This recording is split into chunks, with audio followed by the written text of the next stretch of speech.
Hello. I am Dion Gray. I teach third grade in Irvine, and I coach swimming and water polo here at Woodbridge. One of my Woodbridge High School players asked me to speak today, so I'm very honored, and I thank my players for doing that. My life of water polo began at UCSB. Oh, I have to do the work. Being at UCSB. I had some swim team teammates who had played water polo and wanted to start a team. Not only did these people become lifelong friends, but we paved the way for girls to get college scholarships in water polo and eventually started playing nationally and internationally. Those tournaments ended up paving the way for some of the future Olympians today. Diversity comes into play in many ways for me through water polo. I was fortunate to be able to travel and play international water polo on several continents.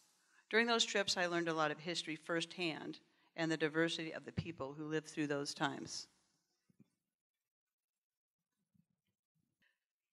This is the Kaiser Wilhelm Memorial Church in West Berlin.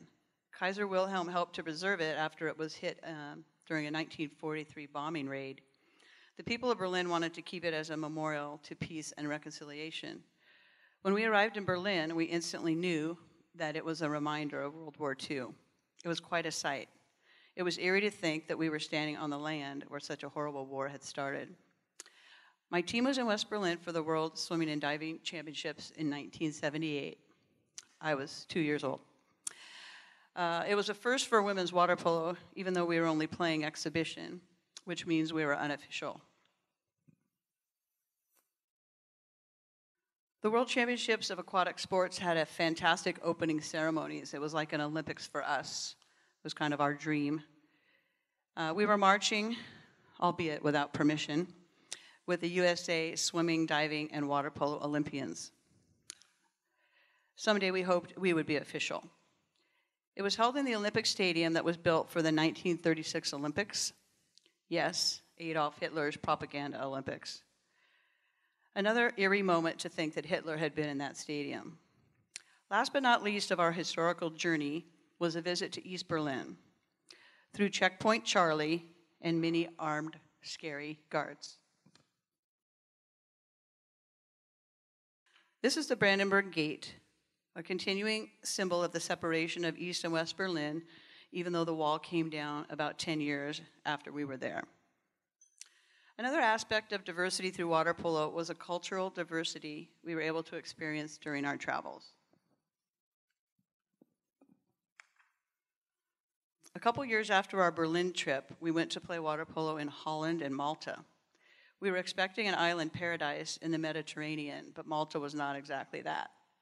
The pool was built out into the ocean, complete with long seagrass wrapped around our legs and very salty water. The best part was that all of the locals, especially the kids, would come out to support their local teams and celebrate wins, and probably losses too, by jumping into the water in jubilation. Water polo was pretty popular in Malta. I took a photo of our team hanging out in the stands between games, only to notice years later the difference between the closeness of the Italian team members and the personal space needed by the Americans. Can you tell who is who? One of my last international trips as a player was to Spain for the World Swimming and Diving Championships again, 8 years after Berlin. My 5-month-old son came along for the event. He now coaches with me here at Woodbridge. When I returned to teaching that fall, one of my 5th grade students returned from China and with our picture from a Chinese newspaper. That was the kids jumping into the water after a victory. So we were receiving our medals. Sometimes you just never know where your picture or influence may end up.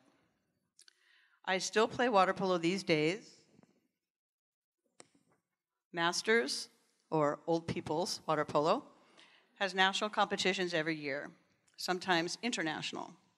2 years ago in Montreal at the World Masters Water Polo Championships, we met up with some former Canadian and Australian players who we had played with against 30 years earlier. Those acquaintances we made then were still solid so many years later. The diversity of people I have met, as well as the diversity of lifestyles my teammates have chosen, still influence me today. One of my UCSB teammates now runs a nonprofit that aids women in the poorer areas of Belize. One of the ways they help is by sending crews of volunteers to build homes. That is my friend and I in the center right after completing a home in 3 days. Another teammate teaches character development to coaches, athletes, and parents at schools around the world. Where would I be without my water polo friends for life? My diverse water polo experiences have made me the person I am today. And I only hope that I can contribute to the development of characters open to diversity here at Woodbridge High School. Thank you.